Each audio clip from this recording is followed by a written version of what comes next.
Welcome to the Transformational Podcast. We are so glad you're with us tonight. We are already having too much fun as Yes. we bring another podcast to you guys. Robert, it's Chris, getting toward the end of the year. it is. It Yeah. absolutely is. It's the holiday season. La-di-da and whoop-de-doo. Yeah. That's what I was thinking. Huh. Hey, you know, one of the things I noticed though, if you're not watching, Chris has got two things. He thinks I'm going to tell you about his upside down microphone. But before we talk about his upside down microphone, Chris, we got to talk about that new Christmas tree in the back there. Oh yeah, hold on. The one, the white one. Yeah, right there, dude. Buddy. I was just bringing extra spirit cheer. Dude, Listen, we had the best way. That was my favorite. Yeah, this is actually. I gotta tilt my head the right way. Yeah, I can see it. It's under your hat bill now. Yeah, it's one that was passed down in Julie's family, and I was like, "Yeah, we want that," because that was literally my favorite that growing up. Yeah, it was fun. Dude. You have the little green one. You put the little things in. You turn the light on. The white one's kind of cool too. I like the white out a little bit. It's awesome. Now, what we really need to get to, Chris. So, what? Chris is got a new microphone stand, which is great. I'm glad you got that. But he put his microphone on it upside down. It is not upside down. It is the right way. It is the right way. So if you're watching, if you're watching, you know it's upside down. But if you're not watching, you can see that it's upside down. Let me explain why it's not upside down. Go ahead. Number one, the mute button is right here. It's super easy to touch now. Yeah. Whereas for you have to reach inside this thing, and that gets clunky. And I'm not trying to be clunky. I'm trying to make it just super smooth and stuff. So this, and then if you look at where the cords go into the microphone, the one that goes, it's closer to the direction you want it to go. I'm just saying, man. Hey, if you want to know what it was like living with Chris growing up, you have literally just figured it out. Listen, this is what it was like living with Chris growing up, right here. I'm just saying, I've found the best way, and Yeah, no, it's funny. No, I like it. Hey, Chris, we didn't talk about this before we started, but I think this now is as good as time as any. I knew you were going to do this. How about them Aggies? Hey, listen.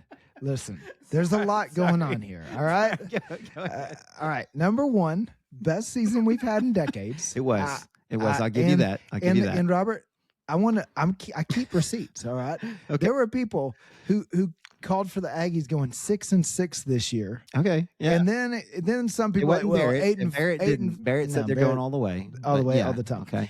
Then it was like 8-4. Okay. And then when we got to 10 wins, everybody's like, but look at the loss, the wins, and look at the teams. Yeah, we got 5 coaches fired this season. Yeah, you did. Right? So you did. I'm just saying, that's a record in and of itself. Yes, it's a record in and of itself. And then we went and played Miami, which I know they had a couple not so great losses, but they also had some decent wins. And quite frankly, they're actually a pretty good. Their defensive line is beast. Now, yeah. It was a big defensive game today for sure. Could not get anything going. Yeah. Our kicker missed fewer field goals than theirs did. So there's that. But I don't know if you noticed, I went ahead and put on my Texas Rangers hat because I'm ready. Hey, but how about that Aggie volleyball team? All right. Okay. They're playing for a championship. Yes, all right? they are. Yes, they are. Historic season for them as well. Yeah, but no, it was coming out. Honestly, here's the deal. I feel like A&M did better than I expected this season. Yeah. And the truth of the matter, Chris, is I feel like we're recording later today than I had expected because you needed time to mourn. I had to run some errands. No, Robert, here's the deal.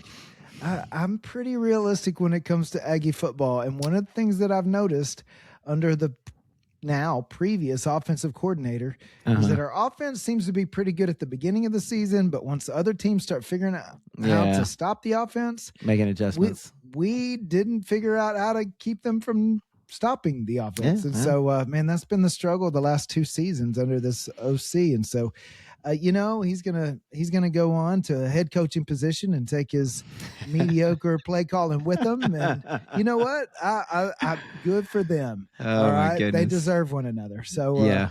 no, he's a good guy, and he did a good job. But He did a good job. He got you guys I to just the think we need, end. Yes, it's we last need game. some more pieces to get us a little further. But you know what? We're in the conversation, Robert. It's a fun season. We're in the conversation. That's right. And people are talking and about playing significant football at the end of the season. We're Yeah. it's not the normal November collapse. Okay, so, well, aside hey. from like the normal, November collapse, which is really just we're talking about the Cowboys. But anyway, we won't talk about them tonight. What else is going on in your talk about? Yeah, I know. What else is going on in your week? What's up? Man, we're Catch me getting up. ready I for actually haven't talked to you Christmas. forever, yeah. Right? Christmas Eve services are Oh, yeah, that's coming right. up. Can't wait for that. Did some, I guess we saw boys play basketball this week, and Yeah. just a good time of the year. I love Christmas season, and I love everything. It is busy for someone who works at a church, and I had to shoot a video message for the 28th. Yeah. Because we do online only the last Sunday. Just Okay. after doing 7 Christmas Eve services, we're not canceling church. We just moved it up earlier in the week, and we're doing almost twice as many as Sunday. So, but also, we want to do a service where it takes close to 400 ministry leaders, which is what we call volunteers. I was going to say, it gives you an opportunity to let to pull off a Sunday, take a breath. Yeah, take a breath. Because and after staff Christmas that's Eve been there. services, it's a lot of work. So all of our musicians were there Friday. They're all there today. They'll be there tomorrow, pretty much all day. Musicians, vocalists.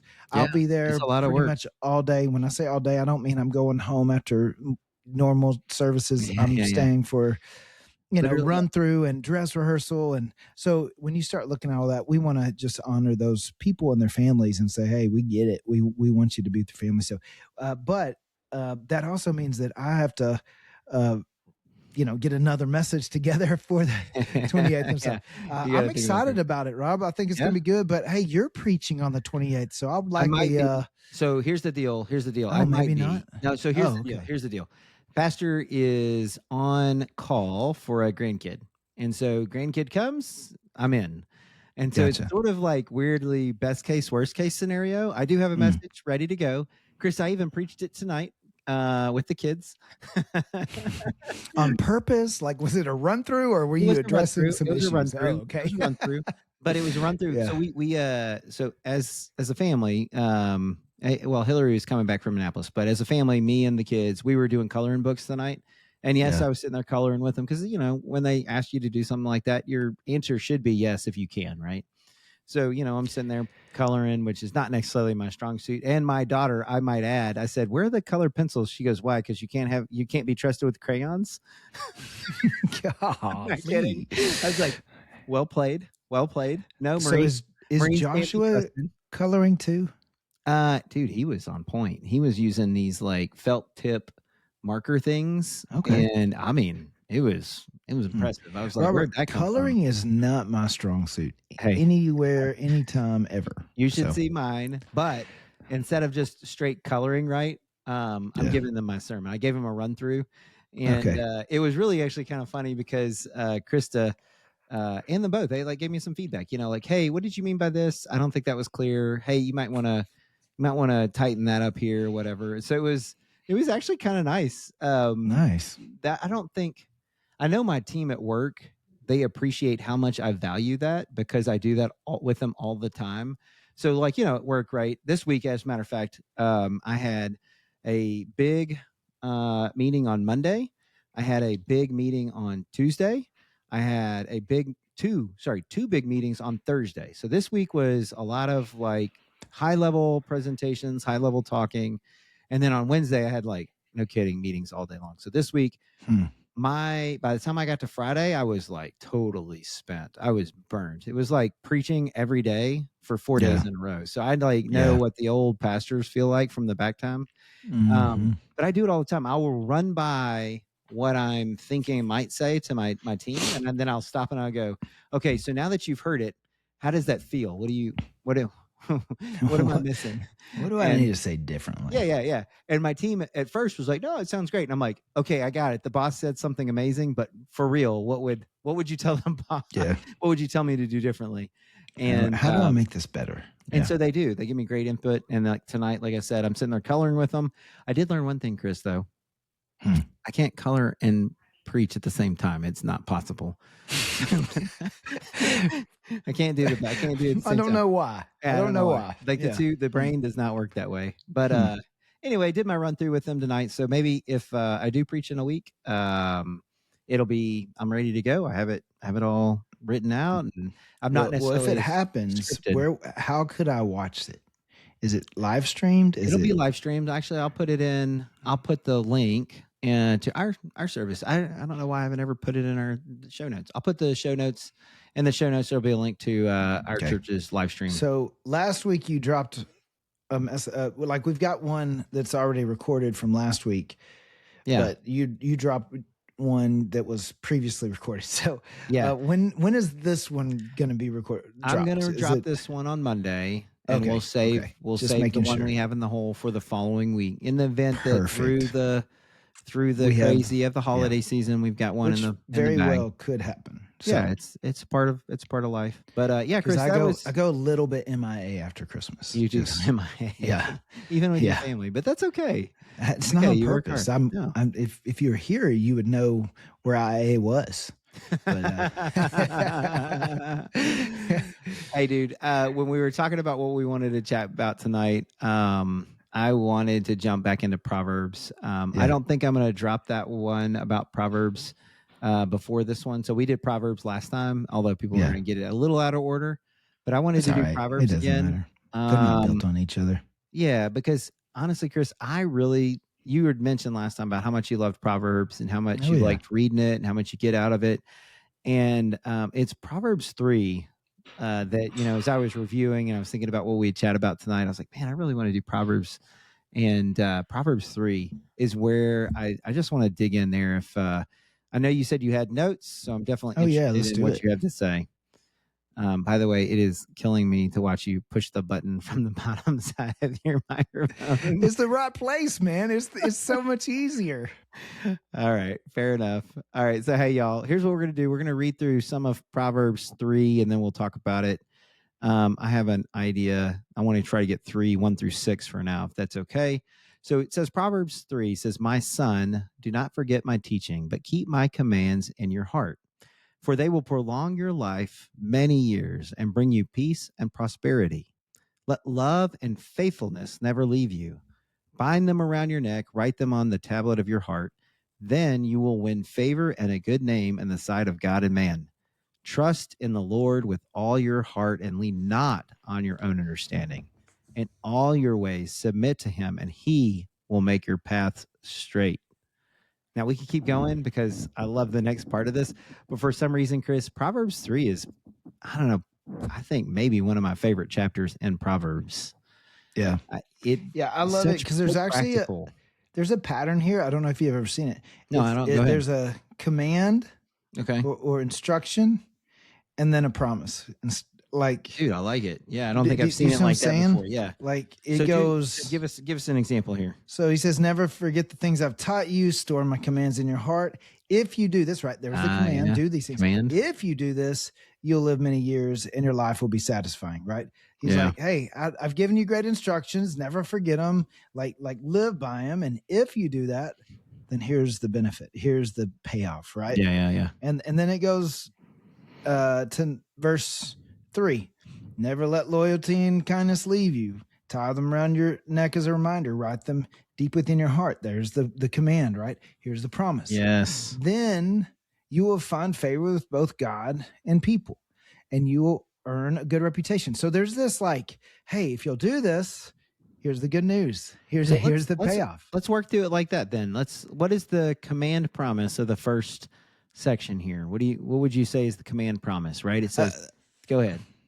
I mean, to me, it's going, hey, it's kind of like the overarching deal of, hey, right. God's commands, God's wisdom will lead, if you'll follow them, if you'll tie them around keep them in your heart. Don't forget my teaching. Keep my commands in your heart. right? If you will do that, then it's going to lead to a satisfying life, right? And that's what people are longing for. That's what people are looking for. And when you look for it other places and you go after it, I mean, really, that's what people are looking for in life. And they're realizing that anywhere else they can't get no satisfaction. I see what right? you did there. I mean, that's the struggle. But why are people looking for satisfaction? I think it's because God designed us to be satisfied. But not only did He design us to be satisfied, He's given us how to find that satisfaction in that I know. in life. Yeah. It's this promise of prolonged, many years, frankly, a prolonged life with peace and prosperity if you follow my commands. And it's fascinating. No matter what way you stack it up, if you go into Proverbs or into Scripture and you say, what are His commands? What is He actually calling us to do? They are things that just naturally lead just to a better life, right? Absolutely. I like to say that, like, whether you believe in God or not, whether you trust Him or not, following His ways will make life better and make you better at life. Like, it's just because He's designed life to work a certain way. And I took that from a pastor somewhere, but it's that whole idea that it makes you better at life and makes life better. I think about like this, Rob. Remember that truck that you had that you forgot to change the oil on? Okay, hey. Since we're gonna bring it up, Here's the deal. It was a truck that ate a lot of gas, and I drove a long way, so I only drove it like on the weekends. And for a truck that you only drive on the weekends, I didn't necessarily keep it up as much as I should have. And it was a really cold morning. And what are you going to do when the engine decides to eat itself because it doesn't have any oil? Well, that one's on me. But here's my point. Like, there's instructions on how that thing is meant to run. It is. If you'll follow the instructions for the way it's meant to be kept up and taken care of. And hey, dude, like a truck I have out in the driveway right now. This truck I have in the driveway right now. It has 288,000 miles. Dude, that's 288,000 miles. And it's because it gets regularly taken care of because you changed the oil. Well, and I learned a good lesson. Hey, Chris, it's not about perfection; it's about direction. but really, I think that though is a great kickoff to this entire like idea. Is that why is the wisdom from God so important? Absolutely. Because it's designed to help drive you and lead you to the satisfaction that He created you for, that you are looking for. What you want, what you're longing for, that whole. Absolutely. And so many people are looking for it, and they look for their whole life, and they still haven't found what they're looking for. And so let's keep rolling. Fire tonight. Hey, you know what? Verse 3 and 4 is another really good one, right? Yes. So, and I actually love this too. Go ahead. Because he says, never let, what'd you say? Yeah, you go ahead. You do. Okay, it says, never let loyalty and kindness leave you. Tie them around your neck as a reminder. Write them deep within your heart. That's the instruction. Hey, it's about loyalty and kindness. And what does he say? Then you will find favor with both God and people, and you will earn a good reputation. Here's what he says. That's how you have friends. I know, right? Right? You know what mine says? What's that? Mine says, don't let love and faithfulness leave you. Oh, that's good. Don't let love and faithfulness. Yeah. To your point, because then you will win favor and a good name in the sight of God and man. Then you'll have friends. Yeah. Right? Because if you love God and you love people, I'm going to go on a limb here and say that most people aren't going to be opposed to that. Yeah. If you're kind to others, you're loyal, or you demonstrate that. When I say love, it's not like romantic love. It's a sacrificial, serving, doing what you can to help others. You care for others, or genuine well-being. Oh, guess what? People like it when you care about them. People, he's going, right. You'll earn favor. But, and I love it. He goes with both God and people. Why with God? Because you're loving others the way God loved you. That's because right. you're demonstrating God's love, and God loves it when we love each other. Right.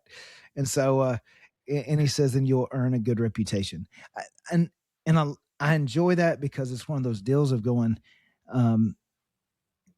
what do you want to be known for kind of deal? Like, what better thing to be known for than, man, that guy is just one of the kindest guys. He's one of the most loyal people I know. That guy, man, he's one of the most loving people we know. Like, isn't that a great reputation to have? Yeah, absolutely. The Like, one and I that think that yeah.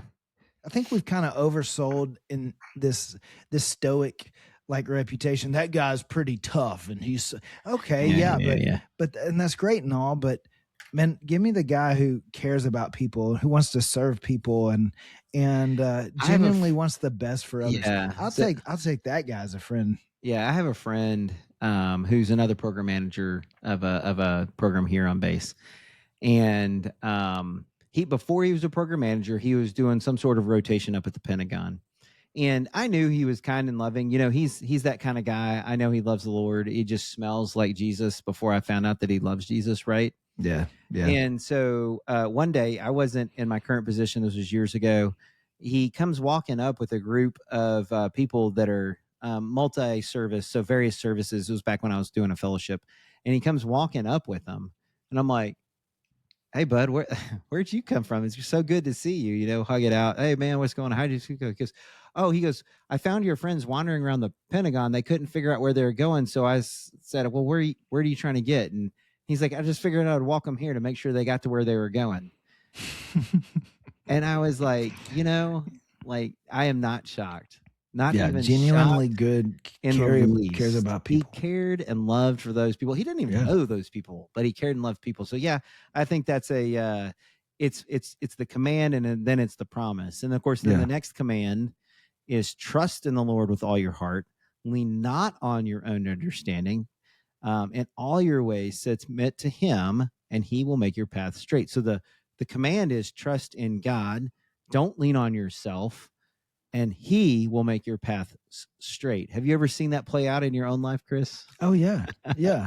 When you're not trying to figure it out on your own, you go, God, I need you to show me the path. Robert, I mean, the path back to paradise was me seeking God and going, all right, God, I don't really know what direction you want me to go at this point, but I'm open, and I didn't draw this up. God's like, hey, well, what are the desires I put on your heart? And I began to list it out. And when I looked at it, he was like, isn't that Grace Fellowship in Paradise? And I was like, I guess it is. Yeah, it fair. Absolutely is. Yeah. Yeah. And so he made it straight for me, made it clear for me, but it's not seeking your own way, right? And you've experienced that in your own life when you were trying to, we've heard your story about just test pilot school where you're kind of going, all right, God, right, it's got to be this, right, or that. Yeah, you're gonna tell me what to do. Hey, Chris, as you were seeking him, the answer came, and it wasn't anything on your radar. I know. And this is what I tell people. I tell people all the time, if you feel like the Lord is leading you in a certain direction, go all in. And so like last night we were eating dinner, and Chris, we went out to IHOP last night. I know, sort of weird, but it was like me and a couple of the kiddos, and they were like, I was like, hey, you want to be weird and go to IHOP for dinner? And so we did. There you go. But one of the things was interesting. I was asking my middle one, I was like, hey, where are you thinking about going and visiting this other college? And she's like, oh, I don't need to. I'm like, really? Well, why not? I mean, why don't you want to go visit that college? She goes, because I already know where I'm going. And I was like, okay, well, do tell. And she's like, I'm going to Liberty. And I'm like, oh, I was like, I didn't know you made the decision. She goes, no, God told me that on my prayer walk. And I go, well, then great. I looked at her, I go, well, then you got to go all in. Like, there you go. We're not going to visit another college. You're going to go all in. Doesn't make sense. I tell people that all the time. If you feel like the Lord has told you something, go all in on it. Because if your heart is in a reckless abandon to follow him, not leaning on your own understanding, but follow what you think he's telling you, if you're wrong, and most people, this is where people get stuck. They get stuck with, what if I'm wrong? What if I'm wrong? That's where they get stuck. And what I would tell you is, if you're wrong, he's big enough to still get the best out of it for you, because your heart is going all in on him, not his direction. He's like, hey, man, they love me so much. They're going all in on what they think I'm saying. And it's not really what I'm saying, but I can work with an all in heart. That's right. I can work with an all in soul and spirit. So yeah, I love this. The command is don't lean on your understandings and go all in on him, because he's going to make your path straight. Now they have a few more. Do you want to keep going? Because I do. Yeah, a couple more. Let's do a couple Verse more. 7. Go ahead. He says, don't be impressed with your own wisdom. Instead, fear the Lord and turn away from evil. So what is it? Basically, hey, don't think you have it all figured out. Instead of, and you have to understand that the fear of the Lord is the beginning of wisdom, is what he's Yep. saying. He says, instead, fear the Lord and turn away from evil. Basically, seek his wisdom, right? Yep. Listen to his wisdom. Don't be impressed with your own wisdom, thinking you know better. He says, and here's the promise. Then you will have healing for your body and strength for your bones, that he will strengthen your life from the inside out. That you will experience. Why? Because he leads you with wisdom. He shows you what you need to know. That and Robert, I actually do think, and here's a fun hot sports take, Get right? it? Like, I think that so often when we get sick, the first thing we do is we call the doctor. But who knows our body better than God? I know. Like, how come we don't say, all right, God, what is there something you want me to know about this sickness? Is there an illness? Is there, like, we seek the advice of doctors, which I get it. Like, there's something to it. I have great friends who are doctors, and there's a doctor who goes to our church that she's our PCP. And so it's one of those deals of, I'm not saying, but here's what I love is that she seeks the Lord as she looks at diagnosis and goes, all right, Lord, show us what you want us to see, kind of deal. Yeah. I love that, because it's not about, all right, well, here's all my knowledge, and so here's what I need to do. And God goes, well, I can lead you to healing just as good or better than anyone else. Yeah. Right. And I can strengthen your body. Sometimes it is to a doctor. Sometimes it is to doing something different. Maybe it's just changing a lifestyle, frankly. I do like this one, because the one, I don't know how yours exactly phrases it, but I love this part. It says, do not be wise in your own eyes. Mm-hmm. That is a piece of scripture that for some reason keeps hitting me in the face over and over and over at work. And there's these times when I say, hey, this is what I think we should be doing. I think we should go this way. And God's like, don't be wise in your own eyes. And then I will stop and I say, Lord, what do you want me to say? Actually, Chris, this week on Thursday, I was sitting in a meeting. It's something that, Chris, we've prepared for. I've been working on this one meeting. I'm not kidding, since November, like I think first week in November. And I've been working on the talk track, and I've been working on what I'm going to say. And I've been, I have a team that does like a lot of the I got to tell myself, they do a lot of the really hard work. I have to be a spokesmodel for the team. So I have to be a good carrier of the message. And I'm sitting there, and you're the face. I'm the face. I know it's not a pretty face, but it's a face. It's a face for radio. There we go. I see what you did there. Well, Chris, I took a minute and I stopped and I said, Father, what do you want me to say today? Like, we've been working on this since November, but what is it that you want me to say? What is it that you want me to get to, and, highlight from this brief? I kind of know what I want to do, but it just feels wise in my own eyes. It feels wise according to me, but what is it that you want me to do? And so I took a minute. I like, Chris, there's people in the room, they're watching me prepare, just because we're all kind of doing our thing and we're just hanging out. And I just closed my eyes, I sat a minute, I prayed, I opened my eyes back up. And then I went through my brief, and I have a blue pen. That's how I prepare for briefs. And I went through my brief with the blue pen, and I did my thing. I got ready for it. Chris, it was phenomenal. It was probably one of the best briefs I've ever had. I can't take credit for it because I stopped and I said, okay, God, what is it you want me to say? And so I love this verse because it says, don't be wise in your own eyes. For that piece of it. And here's what I love is you apply this to your everyday life and to your work life, because Absolutely. I think sometimes read this and people go, oh, that's great. But what does that look like everyday life? That's what it looks like in everyday life, is that you understand that God doesn't just care about your church attendance. He cares about, the way you do your job. He cares about the way you lead your family. He cares about the hobbies that you're a part of. He cares about the way you handle your resources. He cares about these. And he wants you to listen. And here's the other thing. Don't be wise in your own eyes. Here's one of the things that I've begun to learn in my own life is that wisdom seems to walk slower than I do. Oh, man. Say that again. That's good. I'm writing that down. I'm going to have to remember that. Wisdom seems to walk slower than I do, meaning I have to slow down, or I'll get so far out ahead, and wisdom's going, whoa. There's more to it. You need to listen. You need to, right. And when we're wise in our own eyes, man, we rush past wisdom. We leave, and it's learning to walk a little bit slower. To say, all right, Father, teach me, show me. I need to hear you. I need to know how you want me to handle this. Absolutely. Hey, I want to do one more section of command and promise. And, let's do it. And because you're a pastor, I'm going to lead this one. Okay, Chris, and Okay, you're going to follow because you're a pastor. You're not allowed to talk about this. But my gosh. Chris, I'm coming hard in the paint on this one. I'm going to come hard in the paint on this one. And so folks, if you're listening, just know that this is, Chris would probably say the same thing, but as a pastor, you're probably reaching for what you don't realize is your wallet at this very moment. But I'm going to say it because here's the thing, Chris. Here's the thing. God's word has a command and promise here, and I want to hit it. So in verse 9, it says, honor the Lord with your wealth, with the first fruits of all your crops. Then your barns will be filled to overflowing, and your vats will brim over with new wine. Yeah. Let me say that again, folks. Honor the Lord with your wealth, with the first fruits of all your crops. The command is to honor the Lord with what you make. The first fruits, your wealth, that's not like what you have left over to give at the end of the month.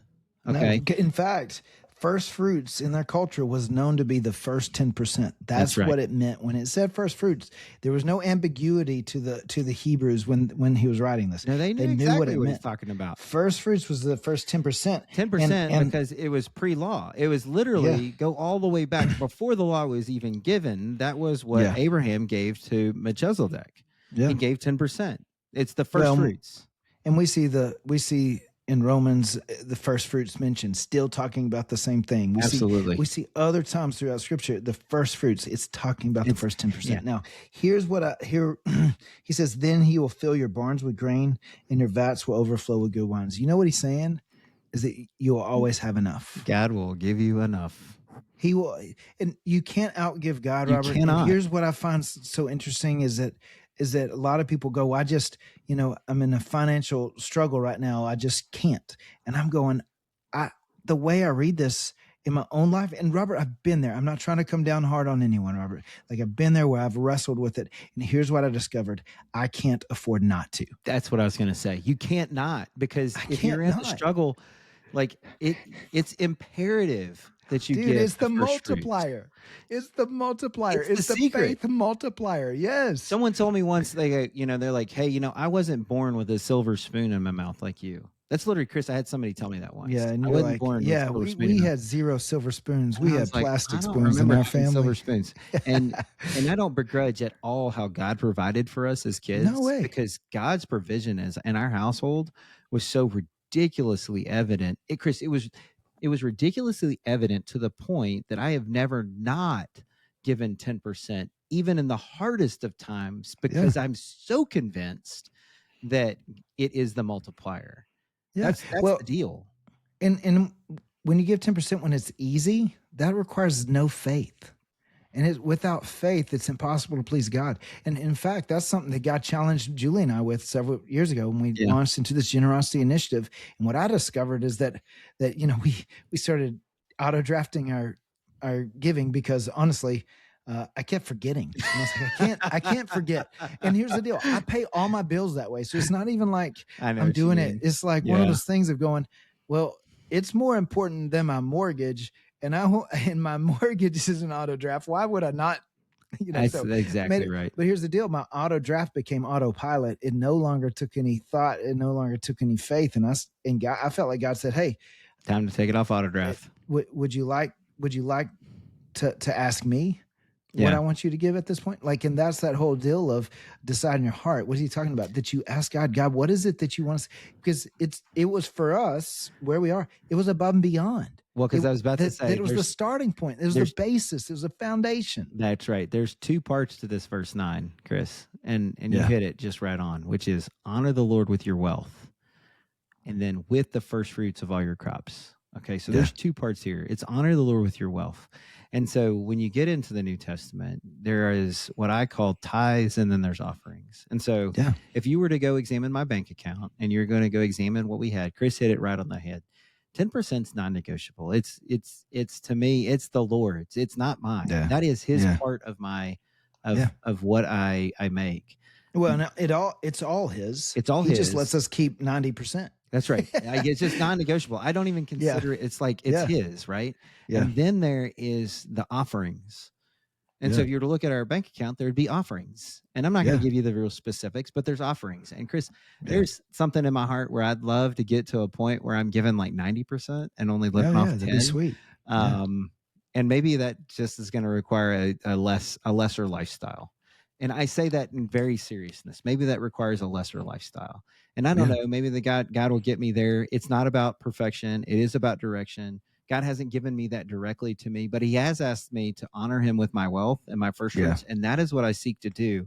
And I am convinced, absolutely convinced, that when we do that as a family here, that we don't have to worry about it. I get in my truck, Chris, my personal truck, not the one that has 288,000 miles on it, but the one that has, I don't know, 200 and something thousand miles on it. And it needs a head gasket right now. There's no doubt. It needs a head gasket. I'm putting in a lot of coolant in it. I don't have the money for a head gasket. I don't have the time for a head gasket. So I put in coolant about once a month, and the truck only goes like 3 miles one way. It comes 3 miles the other way.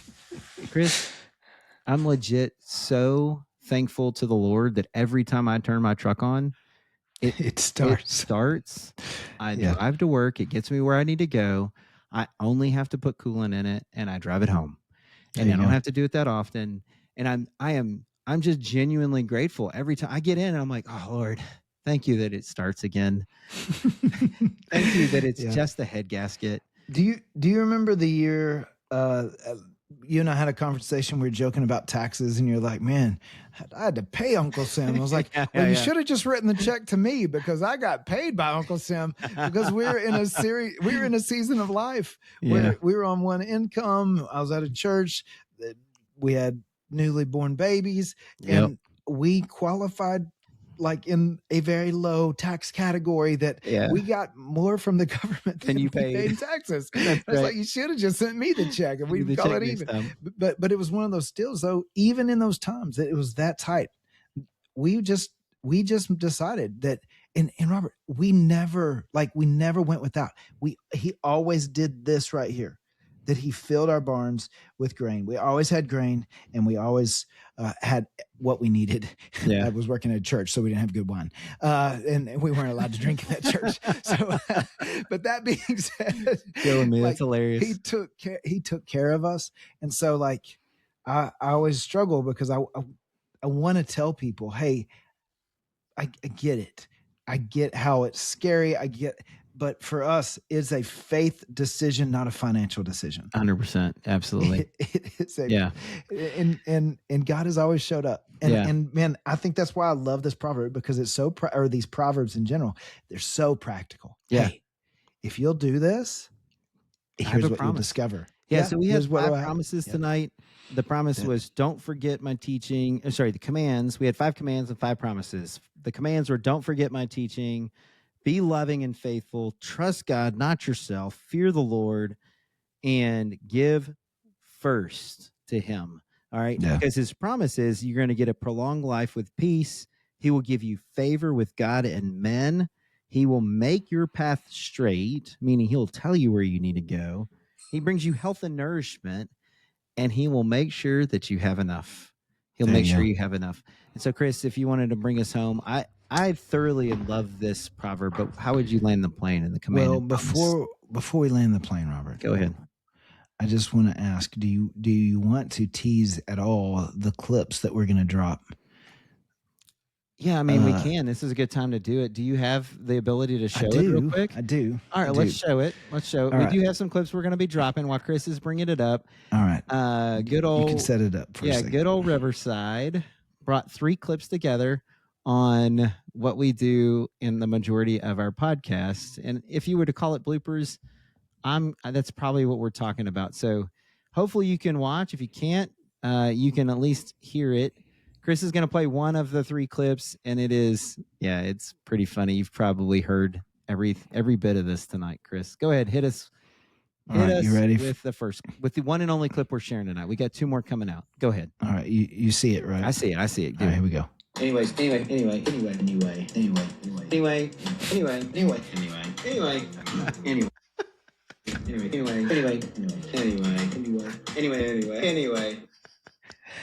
Sorry, I hit mute in the middle of it, forgetting that it's using my mic to share That's that. all right. Apparently, we say anyway a lot. So anyway, Chris, why don't you bring us home? This has been a fun podcast. Hopefully, our friends have enjoyed it too. Yeah, I think that the whole idea is that if you want to find the satisfaction God wants you to have, then you've just got to follow his way and his truth for your life, and he'll deliver on his promises. Amen.